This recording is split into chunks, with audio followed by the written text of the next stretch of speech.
BZ ગ્રુપમાં તપાસ વચ્ચે સૌથી મોટા સમાચાર છે કે અરવલ્લીના માલપુરમાં બિનવારસી લેપટોપ મળ્યું છે। મુખ્ય એજન્ટ મયુર દરજી પણ માલપુરનો વતની છે। માણેક કૃપા પ્રાથમિક શાળા પાસે આ લેપટોપ બિનવારસી હાલતમાં મળી આવ્યું છે। લેપટોપના તાર બીઝેડ સાથે જોડાયેલા હોવાનું અનુમાન છે। જો કે હાલ લેપટોપ માલપુર પોલીસ દ્વારા જપ્ત કરાયું છે। પોલીસ દ્વારા ટેકનિકલ મદદ લેવાની આવશે। ત્યારબાદ આ મામલે વધુ તપાસ કરવામાં આવશે।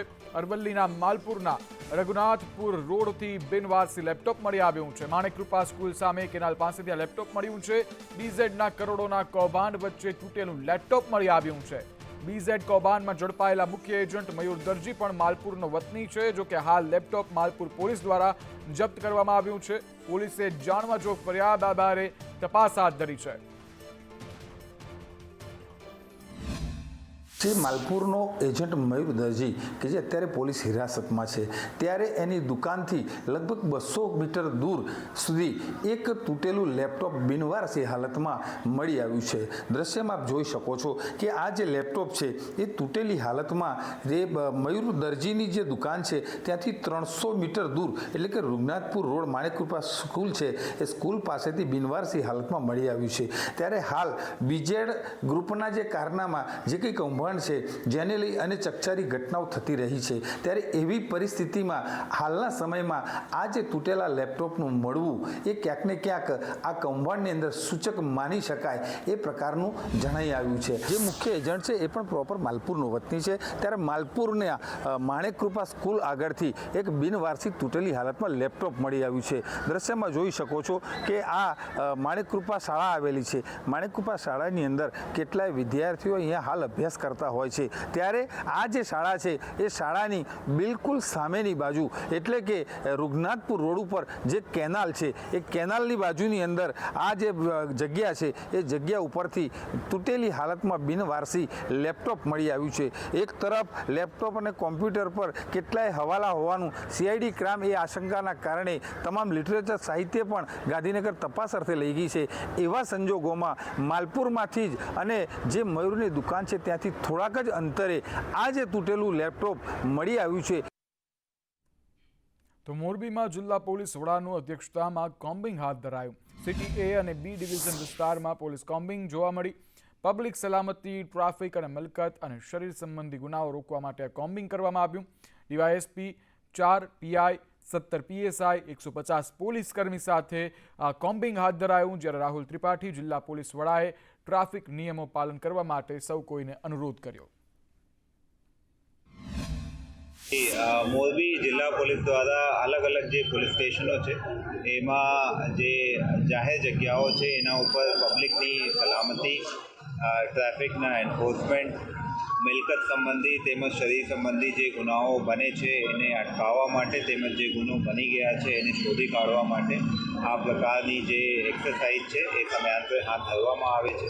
અને આ જ અંતમે આજ રોજ city A division police station વિસ્તાર અને city B division police station વિસ્તારના નક્કી કરેલા વિસ્તારોમાં આ જે કોમ્બિંગ ઓપરેશન અને ટ્રાફિક એન્ફોર્સમેન્ટની ડ્રાઈવ અત્યારે ચાલુ કરવામાં આવી છે। તો છોટાઉદેપુરમાં બાળકીની છેડતીનો કેસ સામે આવ્યો છે। આરોપી શિક્ષક સંજય પારેખ ઝડપાયો છે। આણંદના ખોડલ ગામથી આ સંજય પારેખ ઝડપાયો છે। ગઈકાલે છેડતીની ફરિયાદ નોંધાઈ હતી। ત્યારબાદ હાલ આ સંજય પારેખ નામનો વ્યક્તિ જે છે તેને ઝડપી પાડવામાં આવ્યો છે। શિક્ષક છે તે ત્યારે આ બાળકીની છેડતી કરવાનો મુદ્દો સામે આવ્યો છે। આણંદના ખોડલ ગામથી સંજય પારેખ ઝડપાયો છે। પોલીસે ઝડપી પાડ્યો છે। વધુ પૂછપરછ કરવામાં આવી રહી છે અને આ સાથે સમગ્ર મામલે વધુ તપાસ હાથ ધરવામાં આવી છે। એક નાની માસૂમ બાળકી સાથે છેડતી કરવાનો આરોપ છે। ત્યારે હાલ આરોપીને પોલીસ સ્ટેશન લઈ જવામાં આવ્યો છે, તેને ઝડપી પાડવામાં આવ્યો છે અને હાલ પોલીસ દ્વારા સમગ્ર મામલે તપાસનો ધમધમાટ શરૂ કરાયો છે। 13 વર્ષની બાળકીને છેડતી અંગેના બનાવ અંગેની એમના પિતાજીએ ફરિયાદ આપેલ, જે ફરિયાદમાં જણાવેલ એમના સ્કૂલના શિક્ષક હતા, જેથી જે ગુનો રજીસ્ટર કરી અલગ અલગ કલમથી ગુનો રજીસ્ટર કરી આરોપીને ઝડપવા માટે પોલીસની ટીમો કામમાં લાગેલ। જેમાં જે આરોપી જે છે એના ક્લાસ ટીચર સંજયભાઈ છોટુભાઈ પારેખ એમના આણંદ એમનું ગામ આવેલું છે ખોડલ ગામ, ત્યાંથી એમના ઘરેથી ઝડપી લેવામાં આવેલ છે। ત્યારે અકસ્માતોના વણઝાર લાગે છે. અકસ્માત દિવસે ને દિવસે વધતા હોય તેવા દ્રશ્યો સામે આવી રહ્યા છે. ગાંધીનગરમાં મહાત્મા મંદિર પાસે અકસ્માત સર્જાયો છે. 2 કાર અને એક 2 વ્હીલર વચ્ચે અકસ્માત સર્જાયો છે. અકસ્માતમાં 2 લોકો ઇજાગ્રસ્ત થયા છે. એક કારમાંથી કોલ્ડ ડ્રિંક્સ અને નમકીન મળી આવ્યા છે. એક કાર ચાલક નશામાં હોવાની પણ શક્યતા છે. પોલીસે હાલ ઘટના સ્થળે પહોંચી અને સમગ્ર મામલે કાર્યવાહી હાથ ધરી છે. ત્યારે એક કારમાંથી કોલ્ડ ડ્રિંક્સ અને નમકીન મળી આવ્યા છે. ગાંધીનગરના મહાત્મા મંદિર નજીક અકસ્માત સર્જાયો છે. હવે કદાચ રાજ્યના રોડ રસ્તાઓ પર જતા પહેલા 1000 વાર વિચારવું પડી રહ્યું છે તેવા દ્રશ્યો છે, તેવા ઘાટ સર્જાયા છે. કારણ કે જ્યાં જુઓ ત્યાં અકસ્માત જોવા મળી રહ્યા છે. ત્યારે ગાંધીનગરના મહાત્મા મંદિર પાસે અકસ્માત સર્જાયો છે, જ્યાં કાર અને 2 વ્હીલર વચ્ચે અકસ્માત સર્જાયો છે. 2 કાર અને એક 2 વ્હીલર વચ્ચે અકસ્માત સર્જાયો છે. ઝાલોદ તાલુકા વિકાસ અધિકારીનો બેંકને પરિપત્ર જોવા મળ્યો છે. 106 જેટલી ગ્રામ પંચાયતોના બેંક એકાઉન્ટને લઈ અને આ પરિપત્ર મોકલવામાં આવ્યો છે. ટીડીઓની મંજૂરી વગર લેવડ દેવડ ન કરવા બેંકને પરિપત્ર મોકલાયો છે. ત્યારે બેંક ખાતા પર લગામ આવતા અનેક કામો અટવાયા છે. ત્યારે ટીડીઓના પરિપત્રથી સરપંચો અને વહીવટદારોમાં રોષ જોવા મળી રહ્યો છે. રાજ્યમાં આવું પરિપત્ર ક્યારેય ન કરાયાનો પણ આક્ષેપ છે. ઝાલોદ તાલુકા પંચાયતના તાલુકા વિકાસ અધિકારીએ જે પરિપત્ર હાલમાં કર્યો છે કે તમામ બેંકોમાં કે પંચાયતના જે પણ બિલો અને ચેકો જમા કરે એ મારા ઓર્ડર થયા પછી એમને ચૂકવણું કરવું છે. એ પરિપત્ર તદ્દન ખોટો છે. એમનો અમે વિરોધ કરીએ છીએ. હળવદ મામલતદાર કચેરીમાં ઈ-કેવાયસી માટે લાંબી કતારો લાગેલી જોવા મળી રહી છે. સવારથી જ થેલીઓ મૂકીને લાઇનમાં ઊભા રહેવા માટે લોકો જોવા મળી રહ્યા છે. આધાર કાર્ડ, વિદ્યાર્થીઓની શિષ્યવૃત્તિ, પ્રેગ્નન્ટ મહિલાઓને મમતા કાર્ડ માટે, બેંક એકાઉન્ટ માટે, તમામ કામ માટે, અલગ અલગ સરકાર યોજનાઓ માટે આધાર કાર્ડ ઉપયોગી હોય છે. ત્યારે આધાર કાર્ડમાં નામ સુધારવા માટે, એડ્રેસ સુધારવા તેમજ અપડેટ કરાવવા માટે લોકો લાઇનમાં ઊભા રહ્યા છે અને ધરમના ધક્કા ખાઈ રહ્યા છે. સવારથી કરીને સાંજ સુધી લોકો લાઇનમાં ઊભા રહેવા માટે મજબૂર બન્યા છે. જો કે વારંવાર સર્વર ખોટકાઈ જાય છે તેવી ફરિયાદ ઉઠી રહી છે. વારંવાર સર્વર ખોટકાતા અને આધાર કાર્ડ સેન્ટર ઓછા હોવાથી ધીમી ગતિએ કામગીરી થઈ રહી છે. ત્યારે સેન્ટર વધારવા માટે તો માંગ ઉઠી રહી છે, સાથે જ લોકો પણ હવે કંટાળી ચૂક્યા છે. કારણ કે લાંબી લાઈનોમાં સવારથી કરી રાત સુધી લાઈનોમાં ઊભી રહી અને લોકો પણ હવે કંટાળ્યા છે. પહેલાંના મારા મેરેજના તો 1 વર્ષ થઈ ગયા છે, પણ પહેલાં અમારે આધાર કાર્ડ બદલાવવાનું હતું તો ત્યારે એવું કહેવામાં હતું કે અત્યારે હાઉ સિસ્ટમ બંધ છે. 3 મંથ સુધી તો મેં ધક્કા ખાધા કે ભાઈ આધાર કાર્ડ બંધ છે, રોજ એક ધક્કો મારું, આપણે બીજા કામ હોય અહીંયા મામલતદારે કે ભાઈ આધાર કાર્ડ આજે ચાલુ થયું, કાલે થયું, અને હવે એકદમ ચાલુ થયું તો સુધારા વધારા માટે એટલી લાઈન થઈ જાય. અને અત્યારે પોઝિશન એવી છે કે પ્રેગ્નેન્ટ હોવા છતાં લઈને આવવું પડે. ને એ બૈરાના આધાર કાર્ડ લિંક કરાવવા આવ્યા છે, 6:45 વાગ્યા આવ્યા છે. 5મો નંબર છે. હળવદ મામલતદાર કચેરીમાં નોટબંધીની ફરી એક વખત યાદ તાજી કરવામાં આવી છે. હું જે પ્રકારે દ્રશ્યો બતાવું છું કે અત્યારે વહેલી સવારે 7 વાગ્યાથી જ અહીંયા થેલીઓની લાઈન લગાવવામાં આવી છે અને આ મામલતદાર કચેરી છે. અલગ અલગ ગામોમાંથી લોકો અહીંયા આધાર કાર્ડમાં ઈ-કેવાયસી, નામ સુધારા, અલગ અલગ સરકારી યોજનામાં જે આધાર કાર્ડ કામગીરી કામમાં આવે છે ને તેને લઈ અત્યારે મોટી સંખ્યામાં અહીંયા અરજદારો જોવા મળે છે. સંદેશ ન્યૂઝ, જગદીશ પરમાર, મોરબી. અમદાવાદમાં ફરતી લાલ બસ એએમસી તો ઠીક, જનતાને પણ નુકસાનમાં લઈ જઈ રહી છે અને તેની જવાબદાર પાછળનું કારણ છે અણઘડ વહીવટ. કરોડોનો ખર્ચ દર વર્ષે થઈ રહ્યો છે, પરંતુ આવક કરતાં ખોટ વધારે થઈ રહ્યું હોવાનું સામે આવી રહ્યું છે. અત્યાર સુધીમાં એએમટીએસે કુલ 4025 કરોડની ખોટ કરી છે. ઘણા વર્ષોથી એએમટીએસ વિભાગ નુકસાનમાં ચાલી રહ્યું છે. તેની પાછળ કોઈ એક નહીં પરંતુ અનેક કારણો જવાબદાર છે, જેમાં એક કારણ સત્તાધીશો દ્વારા સતત અણઘડ વહીવટ કરવામાં આવી રહ્યા છે, જેના કારણે સતત નુકસાનીમાં વધારો થઈ રહ્યો છે. 22-23 અંદર 22 કરોડનું અને એના અંદર અત્યારે આપણે જે વધારો થયો છે એ 41 કરોડનો આપણે વધારો કર્યો છે. એટલે દર વખત કરતાં આવક તો વધારે થઈ છે, પણ જોડે દર વખતે જે ખર્ચના અંદર હોય છે તો ખર્ચના અંદર જે દર વખત કોર્પોરેશનના અંદરથી આપણને જે ભંડોળ મળતું હોય છે આવકના અંદર, એમાં ટોટલ ખર્ચના અંદર 39 કરોડની આજુબાજુમાં આપણે ભંડોળ કોર્પોરેશન જોડેથી લેતા હોઈએ છીએ. એમ કરતાં દર વખતે ખર્ચ વધતા કોર્પોરેશનના અંદરથી ભંડોળ આપણે પરત લેવાનું થતું હોય છે. અમદાવાદ મ્યુનિસિપલ કોર્પોરેશન સંચાલિત લાલ બસથી ઓળખાતી શહેરની AMTS બસો જે છે તેનો આ જે વિભાગ છે દિન પ્રતિદિન તેના નુકસાનમાં વધારો જ થઈ રહ્યો છે અને આ નુકસાન જે છે તે 4025 કરોડ સુધી પહોંચી ગયું છે. તેની પાછળ વહીવટી બેદરકારી હોવાનું પણ સામે આવી રહ્યું છે. છેલ્લા 7 વર્ષની વાત કરીએ તો 227 બસો એવી છે કે જે ચોમાસા દરમિયાન બંધ થઈ ગઈ હતી અને તેને ક્રેનના મારફતી ખેંચી અને AMTS મેન્ટેનન્સ સેન્ટર છે ત્યાં સુધી લઈ જવાની ફરજ છે તે પડી હતી. આ સિવાય વાત કરીએ તો બેદરકારી ભર્યું ડ્રાઇવિંગ હોય, અકસ્માત જેવી બાબતો હોય કે ચોમાસા દરમિયાન જ્યાં પાણી ભરાય છે તેવા સ્પોટની AMCને જાણ હોવા છતાં તે જ વિસ્તારમાં બસ લઈને જવી, રૂટ ડાયવર્ટ ના કરવા જેવી અનેક બાબતો છે જેના કારણે સતત નુકસાન છે તે વધી રહ્યું છે. કેમેરામેન પુખરાજ શર્મા સાથે કશ્યપ જોશી, સંદેશ ન્યૂઝ, અમદાવાદ. જામનગરના પક્ષીઘરમાં પક્ષીઓને ઠંડીથી બચવા રક્ષણ માટે જીવદયા ખાસ વ્યવસ્થા કરવામાં આવી છે. રણમલ તળાવ જામનગર શહેરના રત્ન સમાન છે. અહીં બાગ બગીચા અને પ્રકૃતિસભર રમણીય સ્થળની સાથોસાથ મ્યુઝિયમ, કિલ્લો તથા પક્ષીઘર સહિતના આકર્ષણો પણ આવેલા છે. અહીં આવેલા પક્ષીઘરમાં અનેક પ્રજાતિના પક્ષીઓ રહે છે. ત્યારે હાલ શિયાળાની ઠંડીની શરૂઆત થતાં આ પક્ષીઓ માટે તંત્ર દ્વારા હૂંફાળો નિર્ણય લેવામાં આવ્યો છે. પક્ષીઓની નિયમિત દેખરેખ મહાનગરપાલિકાની ટીમ દ્વારા રાખવામાં આવે છે. કોકાટીલ, તુઈ, ઈમુ, આફ્રિકન પેરોટ, રાજહંસ, બતક અને બજરીગર પક્ષીઓને શિયાળાની કાતિલ ઠંડી સામે રક્ષણ આપવા પાંજરાને કંતાન અને ગ્રીન નેટ દ્વારા ઢાંકી દેવામાં આવ્યા છે. પક્ષીઓના ખોરાકમાં પણ શિયાળાની ઠંડીમાં ફેરફાર કરવામાં આવ્યા છે.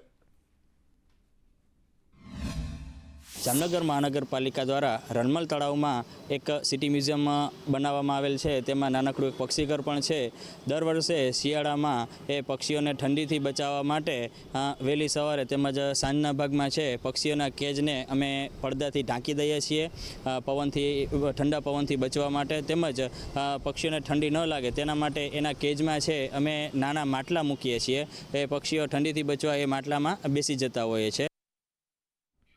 તો ગીર સોમનાથ જિલ્લામાં શિયાળુ વાવેતર સમયે જ ખાતરના અભાવે ખેડૂતો ચિંતિત બન્યા છે. તાલાલા પંથકમાં રાસાયણિક ખાતરો લાંબા સમયથી અદૃશ્ય થયા છે. ભારતીય કિસાન સંઘ સહિતની સંસ્થાઓએ સરકારમાં લેખિત રજૂઆત કરી છે, છતાં કેટલીક જગ્યાએ ખાતરની અછત છે. જિલ્લામાં દિવાળી સમયથી ખાતરની અછત છે. ઘણા ખેડૂતોને આ ખાતર જે છે તેના વગર જ મોંઘા ખાતર ખરીદી કરવી પડી રહી છે અને આ મોંઘા ખાતરની ખરીદી કરી વાવેતર કરવાની ફરજ પડી છે. ત્યારે તાત્કાલિક DAP અને NPK ખાતરનો પૂરતો જથ્થો ફાળવવામાં આવે તેવી સોમનાથ જિલ્લા કિસાન સંઘે માંગ કરી છે. હાલ શિયાળુ વાવેતરના સમયે જ જે જગતનો તાત એવો ધરતીપુત્ર ખેડૂત છે તે પારાવાર મુશ્કેલી અનુભવી રહ્યો છે. જે શિયાળુ વાવેતરમાં જે ખાતરની જરૂરિયાત હોય છે તે ખાતર પૂરતા પ્રમાણમાં મળતું નથી અને ખેડૂતો પારાવાર મુશ્કેલીમાં મુકાયા છે. લોકો સાથે વાત કરવાનો પ્રયાસ કર્યો છે. જેટલા ખેડૂતો સંદેશ ન્યૂઝ સાથે જોડાયા છે આપણે એમની સાથે જ સંવાદ કરીશું. દાદા, શું સ્થિતિ છે ખાતરની? ખાતર સાહેબ કાંઈ મળતું જ નથી અને મળે છે અમુક જગ્યાએ તો અહીંયા 2 નંબરમાં ખાતર વયું જાય છે. હોતે અમે રવિ પાકમાં આજે 1 મહિનો જે ખાતર અહીંયા જોડીએ છીએ, એક થેલી અમારા હાથમાં આવ્યું નથી. છેવટે અમારે વગર ખાતરે સાહેબ મોલ વાવવો પડ્યો છે. આ દર વર્ષે આવું દર વર્ષે દિવાળી ઉપર રવિ પાકનું વાવેતર થાય છે ત્યારે ક્યારેય ખાતર મળતું નથી. શિયાળાનું વાવેતર સંપૂર્ણપણે ખેડૂતો કરવાની તૈયારી કરી છે. જે પાકની અંદર ચણા, ઘઉં અને ધાણા જેવા વાવેતર કરવાની સંપૂર્ણ તૈયારી કરી લીધી, પણ છેલ્લા ઘણા સમયથી DAP કે PN કે ખાતર કોઈ પણ ડેપો પર નથી. વારવાર ખેડૂતો પૂછવા જાય છે તો એક જ જવાબ મળે છે કે સરકાર ફાળવણી કરશે ત્યારે આપવામાં આવશે. ખરીફ પાક પૂર્ણ થયા બાદ અત્યારે શિયાળા વાવેતરની સંપૂર્ણ તૈયારી ખેડૂતોએ કરી લીધી, તો ખાતર છે જ નહીં તો ખેડૂતોને કરવું શું? ખાતર વિનાના વાવેતરો ઘણા અધૂરા રહી ગયા છે. એટલે અમે આપણા કૃષિ મંત્રી શ્રી રાઘવજીભાઈ પટેલને અમે રજૂઆત કરેલી છે કે તાલાળા પંથકની અંદર તાત્કાલિક ધોરણે ખાતરની અછત છે તો ત્યાં ખાતર તાત્કાલિક ધોરણે આપવામાં આવે. તો હમણાં ઘઉંની સિઝનમાં અને દાણા, લસણ, ચણામાં યુરિયાની જરૂર પડશે તો એ પણ કાળા બજાર થાય. જ્યારે ખેડૂતને જ્યારે જરૂર પડશે ત્યારે મળશે નહીં. ઓલરેડી અત્યારે છે એ પૂરતો સ્ટોકમાં નથી. જે ખેડૂતો છે તે દુહાર લગાવી રહ્યા છે. જ્યારે ખેડૂતોને જરૂર હોય ત્યારે ખાતર ન મળતું હોવાથી ખેડૂતો પારાવાર મુશ્કેલી અનુભવી રહ્યા છે. રાકેશ આહિર, સંદેશ ન્યૂઝ, ગીર સોમનાથ. કેન્દ્ર શાસિત પ્રદેશ દીવ જિલ્લાના માછીમારો છેલ્લા ઘણા વર્ષોથી પાકિસ્તાન જેલમાં બંધક છે, જેને છોડાવવા જિલ્લા પંચાયત, ગ્રામ પંચાયત તથા માછીમારોના પરિવારજનોએ દીવ કલેક્ટરને રજૂઆત કરી છે. પાકિસ્તાન જેલમાંથી બંધ માછીમારોની કોઈ પણ ભાડ મળતી નથી અને જાણવા મળ્યું છે કે ત્યાં અમારા પરિવારજનો ખૂબ જ બીમાર છે અને હમણાં થોડા સમય પહેલા ગુજરાતના માછીમારો પાકિસ્તાન જેલમાં મૃત્યુ પણ પામ્યા, જેથી પરિવારજનોમાં ખૂબ જ ચિંતા વ્યાપી છે. તો પાકિસ્તાન જેલમાં બંધક તેમના પરિવાર જલ્દીથી છૂટી અને માદરે વતન પહોંચે તેવી કલેક્ટરને વિનંતી કરી હતી. અમારા માછીમારો પાકિસ્તાનની જેલમાં પકડાયેલા છે, તો અમારી માછીમાર છે એ લોકોના ઘરના પરિવારજનોને સમસ્યા છે કે અમારા પરિવારજનો ત્યાં કેમ હશે કેમ નહીં, તો અમારી પાસે આવેલા તો અમે કલેક્ટર ઓફિસે એ લોકોને સાથે લઈને આવેલા. કલેક્ટર સાહેબે શું જવાબ આપ્યો? કલેક્ટર સાહેબે કીધું કે મેં તમને પાર્લામેન્ટમાં પણ રજૂઆત કરીશ તમારી, અને મારા દોસ્તાર પણ છે તો ત્યાં દિલ્હીમાં, તો હું તેઓને પણ કહીશ ને તમારી સમસ્યાનો ઉકેલ લાવવાની જરૂર કોશિશ કરીશ. અમીને કોઈ જાતનું ઇનામનું કાગળ નહીં કે કોઈ જાતનું કંઈ આવતું નથી, પણ અમે વાયરા સાંભળ્યું કે અમારા માણસોના બહુ માંડા છે ને નાના વાળાનું એક મયત પણ આવેલું છે, તો અમે એટલી રિક્વેસ્ટ કરીએ કે અમારું કેમ કોઈ સાંભળતું નથી. અમે બહુ પપ્પુ પટેલને પણ અમે વિનંતી કરીએ કે અમારા મસીમણને તમે જલ્દીથી જલ્દી છોડાવીને લઈ આવો. અમારા મસીમણ બહુ માંદા છે ને બહુ બીમાર છે અમારા મસીમણ. સામાન્ય રીતે શિયાળામાં શાકભાજીના ભાવ નીચા હોય છે, પરંતુ આ વર્ષે શિયાળાની સિઝનમાં પણ શાકભાજીના ભાવ ઊંચા રહેતા ગૃહિણીઓનું બજેટ ખોરવાયું છે.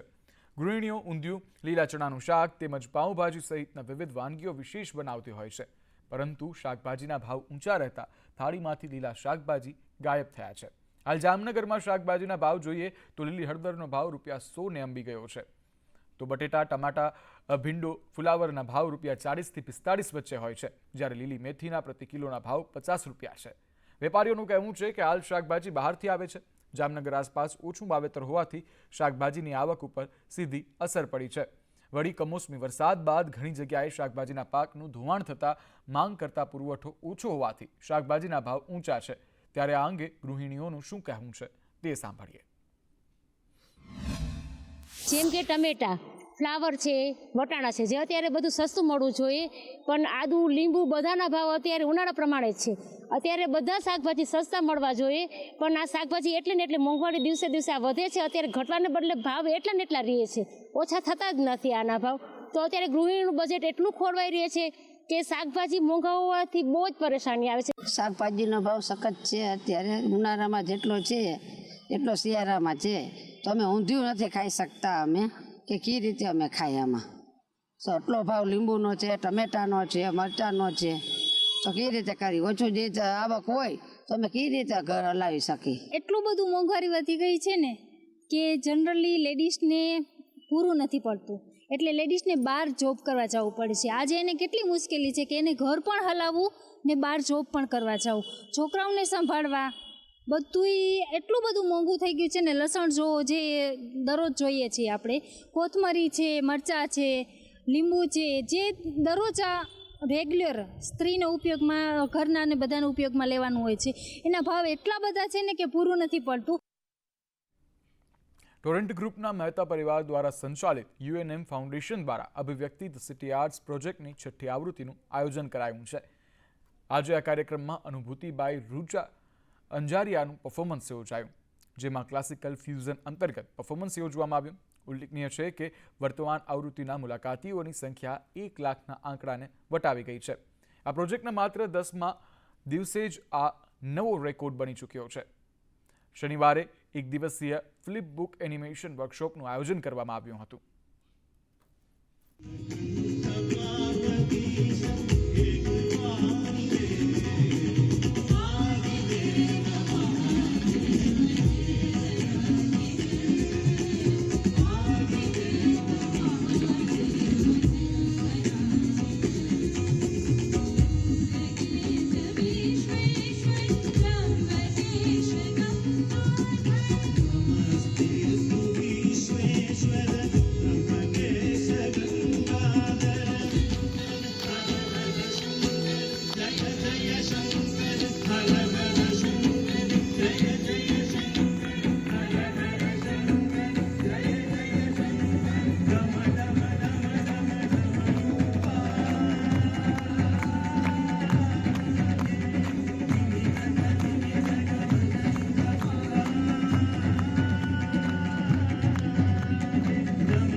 જ્યારે 6 વર્ષથી અનુભવ બધા લેતી હતી, અલગ અલગ કલાઓને જોતી હતી, ત્યારે હંમેશા મને એક જ પ્રશ્ન અને એક જ વસ્તુ મને જોડતી હતી, એ કલા, એ દરેક કલા એકબીજાથી કેટલી પર્યાય છે, બરાબર.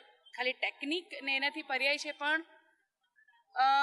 એને પ્રસ્તુત કરવાનો જે ભાવ જે છે એ મને હંમેશા દરેકનો એક જ લાગતો. ખાલી ટેકનિકથી દરેક કલાઓ અલગ થતી હતી.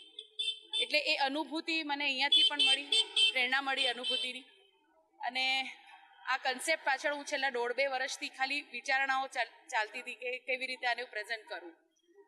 અને આખું ડાન્સ, ડ્રામા નહીં, ડાન્સ, મ્યુઝિક, અને એમાં બી બંને હિન્દુસ્તાની, ઉત્તર હિન્દુસ્તાની સંગીત પદ્ધતિ, કર્ણાટકી સંગીત પદ્ધતિ, એમાં તાલ પક્ષ, અને નૃત્યમાં પણ ભારતીય અને કથક, એમાં કર્ણાટકી, ભરતનાટ્યમ અને કથક. એટલે આ વિચારને અંતરમાં હતો, એને અભિવ્યક્ત કરવાનું મને અભિવ્યક્તિએ મંચ આપ્યું. એમના માટે એમને ખૂબ ખૂબ આભાર. Thank you so much. અમદાવાદમાં આવેલી શેલ્બી હોસ્પિટલમાં ખૂબ સારી રીતે ની રિપ્લેસમેન્ટ સર્જરી થઈ રહી છે.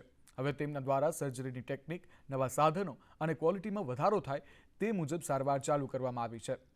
કોરોના બાદથી ની રિપ્લેસમેન્ટ સર્જરીમાં વધારો થયો હોવાનું ડૉક્ટરો માની રહ્યા છે. ત્યારે પહેલાં જે સર્જરી થતી હતી તે 20થી 25 વર્ષ સુધી તેનો ફાયદો થતો હતો, પરંતુ હવે આધુનિક ટેકનિક અને ઉપકરણોના કારણે તેની આયુષ વધી અને હવે 40 વર્ષ સુધી તેનો ફાયદો થશે, આવું ડૉક્ટર માની રહ્યા છે. અમેરિકાથી ની રિપ્લેસમેન્ટના જાણકાર ડૉક્ટર વિલિયમ હોજ, રોનાલ્ડ ગાર્ડનર, હરબિંદર ચડ્ડા અને મધીશ પટેલ હાજર રહ્યા હતા. તેમના દ્વારા આ નવી ટેકનિક અંગે પણ ચર્ચા કરાઈ હતી.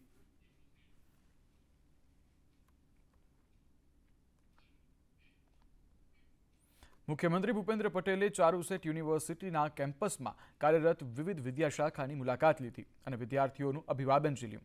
સીએમએ કેમ્પસમાં ઊભા કરવામાં આવેલા પેપરલેસ પરીક્ષાના ખ્યાલને ઓપ આપતું ડિજિટલ એક્ઝામિનેશન સેન્ટર એટલે કે મલ્ટી યુટિલિટી કોમ્પ્લેક્સની પણ મુલાકાત કરી. આ સેન્ટરમાં ઊભી કરવામાં આવેલી સુવિધાઓની જાણકારી મેળવી હતી. સાથે આ સેન્ટરમાં પરીક્ષા આપી રહેલા વિદ્યાર્થીઓને શુભેચ્છાઓ પાઠવી. ગુજરાતમાં સૌપ્રથમ ડિજિટલ પેપરલેસ એક્ઝામિનેશનની શરૂઆત ચારુસેટ યુનિવર્સિટી દ્વારા કરવામાં આવી છે. સમગ્ર યુનિવર્સિટીની 9 કોલેજોના કુલ 10,000 જેટલા વિદ્યાર્થીઓ આ સેન્ટરમાં પરીક્ષા આપે છે. આ માટે 1,250 જેટલા ટેબ્લેટની વ્યવસ્થા ઉપલબ્ધ બનાવાઈ છે, જેના કારણે દર વર્ષે પેપર પ્રિન્ટિંગ તેમજ તેના વિતરણ જાળવણીના ₹50 લાખનો ખર્ચ તેમજ 625 વૃક્ષો તથા 900થી વધુ માનવ કલાકની બચત થશે.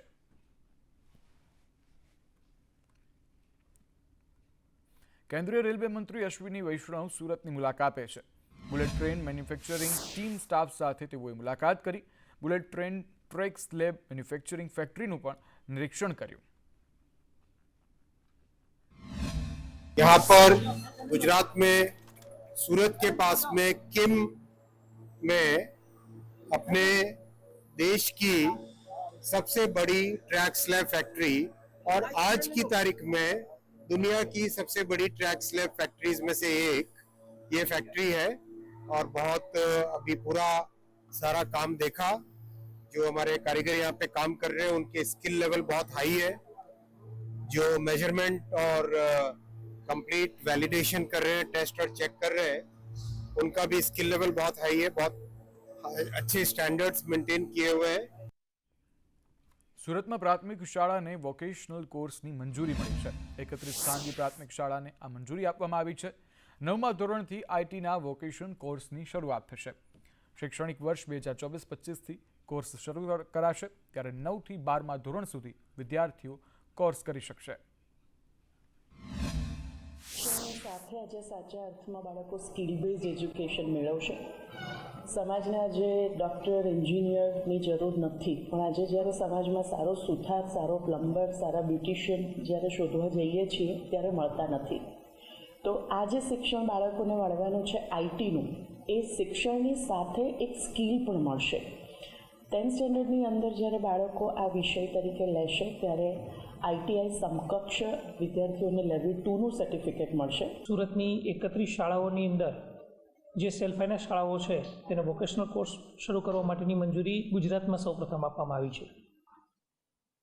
હાલમાં ગ્રાન્ટેડ શાળાઓ અને સરકારી શાળાઓની અંદર આ વિષય શરૂ છે, પરંતુ સેલ્ફ ફાઇનાન્સ શાળાઓમાં મંજૂરી આપવાની શરૂઆત સુરતની 31 શાળાઓથી કરી છે. રાષ્ટ્રીય શિક્ષણ નીતિ 2020 અંતર્ગત કોઈ વિદ્યાર્થીને પોતાને એક વિષયની અંદર સ્પેશિયલાઇઝેશન મહારત હાંસલ કરે તે હેતુથી આ સરકારી અને ગ્રાન્ટેડ શાળામાં આપવામાં આવતો હતો વિષય.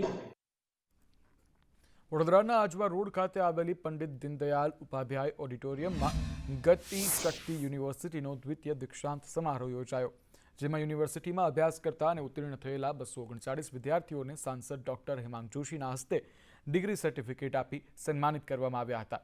આ ઉપરાંત પ્રથમ હરોળમાં આવનાર 2 વિદ્યાર્થીની અને 2 વિદ્યાર્થીઓને મુખ્યમંત્રી ભૂપેન્દ્ર પટેલ અને રેલ મંત્રી તેમજ ગતિશક્તિ યુનિવર્સિટીના ચાન્સેલર અશ્વિન વૈષ્ણવના હસ્તે ડિગ્રી સર્ટિફિકેટ આપી સન્માનિત કરવામાં આવ્યા. આ કાર્યક્રમ ખાતે મુખ્યમંત્રીએ કોંગ્રેસ પર પ્રહાર કર્યા હતા.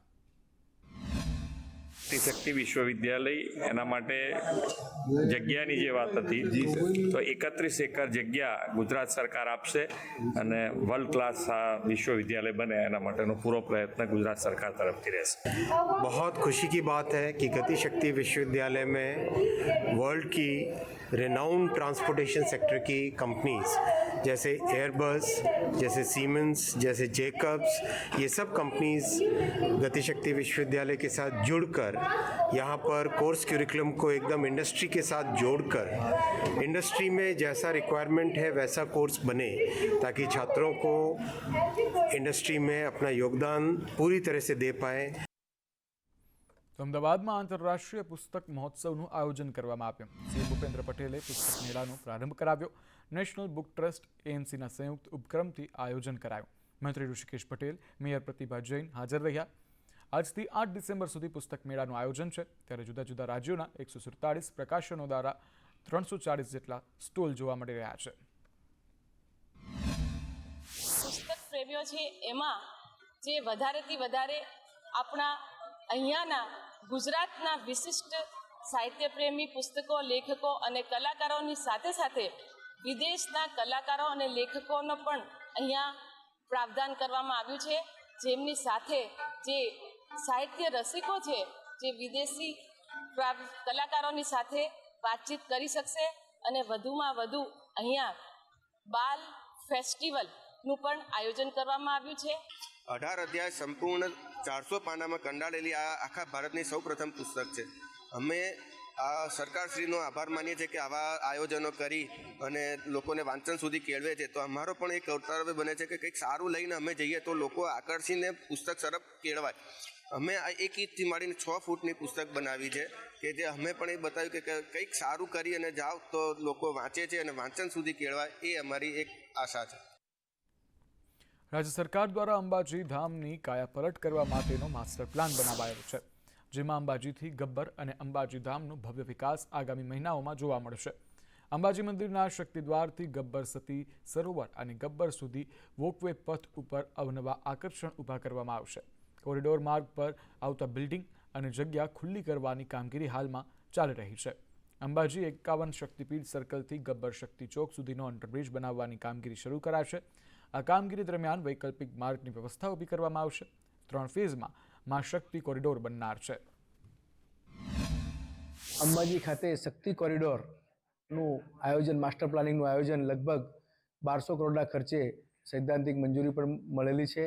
ગુજરાત પવિત્ર યાત્રાધામ એની નોડલ એજન્સી તરીકે કામ કરે છે અને એનું સર્વે વગેરેની કામગીરી પણ બધી પૂર્ણ થઈ ગયેલી છે એજન્સી દ્વારા. અને એક કોરિડોરમાં આગામી મહિનાઓમાં એનું કામ પણ શરૂ થશે અને આ કોરિડોરમાં જે વિભાગની મોટાભાગની સરકારી વિભાગોની એ આરએનબી હોય, ગ્રામ પંચાયત વિભાગો હોય, મંદિર ટ્રસ્ટ હોય, જીએસઆરટીસી એસટીનું હોય, આ બધા વિભાગોની અલગ અલગ મિલકતો એમાં વચ્ચે આવે છે, એ દૂર કરવાનું કામગીરી આપણે શરૂ થઈ છે.